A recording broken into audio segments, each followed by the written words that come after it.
right where you are. I'll tell you where you might be. You might be in the room that you die in. Up until now, you've simply sat in the shadows, watching others live out their lives.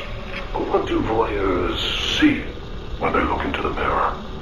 Now I see you as a strange mix of someone angry yet apathetic, but mostly just pathetic.